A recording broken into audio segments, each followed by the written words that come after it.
आपण अत्यंत महत्त्वपूर्ण अपडेट पाहतो। हा व्हिडिओ आपण शेवटपर्यंत पाहावा।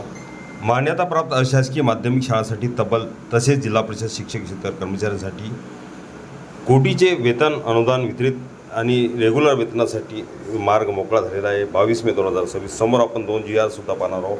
हा व्हिडिओ आपण शेवटपर्यंत पाहावा। नमस्कार मित्रांनो, चॅनलमध्ये आपले सर्व स्वागत आहे। तत्पूर्वी आपण नवीन असाल चॅनल लगेच सबस्क्राईब करा। महाराष्ट्रातील मान्यताप्राप्त अशासकीय माध्यमिक शाळांमधील शिक्षक व शिक्षकेतर कर्मचाऱ्यांच्या नियमित वेतनासाठी राज्य शासनाने सन 2026-27 या आर्थिक वर्षात मोठी निधी वितरित केला आहे। माध्यमिक उच्च माध्यमिक शिक्षण संचालनालय पुणे यांनी 20 मे 2026 रोजी जारी केलेल्या आदेशानुसार लेखाशीर्ष 22/02/336136 सहाय्यक अनुदान वेतनेतर अंतर्गत 449,29,75,000 इतका निधी जिल्ह्याने वितरित करण्यात आला आहे। एकूण मंजूर निधी किती? शालेय शिक्षण व क्रीडा विभागाच्या व्हाईट बुकनुसार सन 2026-27 साठी या योजनेअंतर्गत एकूण 1,069,99,42,000 इतकी तरतूद मंजूर करण्यात आली आहे। यापूर्वीच्या 5 आदेशाद्वारे 192,59,89,000 निधी वितरित करण्यात आला होता। आता 6व्या आदेशाद्वारे आणखी 449,39,75,000 निधी उपलब्ध करून देण्यात आला आहे। त्यामुळे आतापर्यंत वितरित झालेल्या एकूण निधीच्या 641,91,64,000 इतका झाला आहे। हा निधी कशासाठी? हा निधी केवळ मान्यताप्राप्त अशासकीय माध्यमिक शाळांमधील शिक्षक व शिक्षकेतर कर्मचाऱ्यांच्या नियमित वेतनाच्या खर्चासाठी वितरित करण्यात आला आहे। शासनाने वित्त विभागाच्या निर्देशानुसार मंजूर तरतुदीच्या 60% निधीची उपलब्धता प्रथम 9 महिन्यासाठी डिसेंबर 2026 अखेरपर्यंत करून दिली आहे। त्यामुळे शाळांना शिक्षकाचे वेतन वेळेत देणे शक्य होणार आहे। निधी खर्चासाठी आवश्यक महत्त्वाच्या अटी। शासनाने निधी वापराबाबत काही कठोर अटी लागू केल्या आहेत। निधीचा वापर फक्त नियमित वेतनासाठीच करावा। शिक्षक व कर्मचाऱ्यांच्या बँक खात्यात ECS प्रणालीद्वारे वेतन जमा करणे बंधनकारक राहील। ऑफलाईन किंवा एकत्रित पद्धतीने वेतन वितरण करता येणार नाही। प्रत्येक महिन्याचा खर्च अहवाल पुढील महिन्याच्या 6 तारखेपर्यंत सादर करावा लागेल।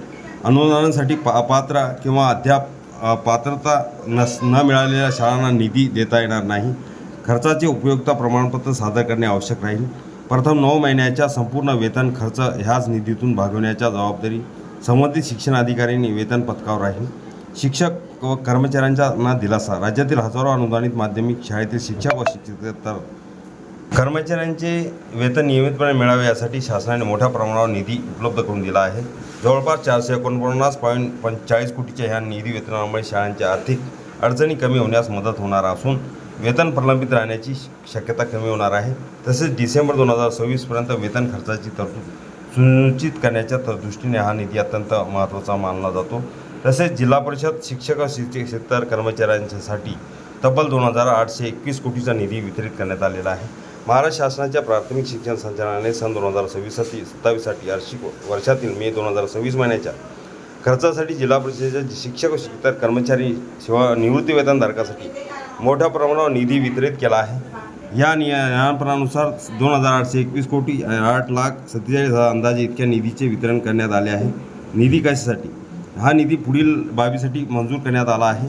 एक जिल्हा परिषद प्राथमिक शाळेतील शिक्षक कर्मचाऱ्याचे वेतन, निवृत्ती वेतन पेन्शन खर्च, आस्थापना अनुदान, प्राथमिक शाळांच्या निरीक्षणाची संबंधित वेतन खर्च, केंद्रीय प्राथमिक शाळेतील कर्मचाऱ्याचे वेतन, महागाई भत्ता, DA थकबाकी फरकाचे देयक। 18 मे 2026च्या शासन निर्णयानुसार प्रमुख तरतुदी जिल्हा परिषद प्राथमिक शाळा वेतनासाठी 2,038 कोटी, निवृत्ती वेतन खर्चासाठी सुमारे 794 कोटी, आस्थापना अनुदानासाठी 40.75 कोटी, प्राथमिक शाळा निरीक्षण विभागासाठी सुमारे 34.21 कोटी, केंद्रीय प्राथमिक शाळांसाठी सुमारे 3.07 कोटी। महत्त्वाची अट।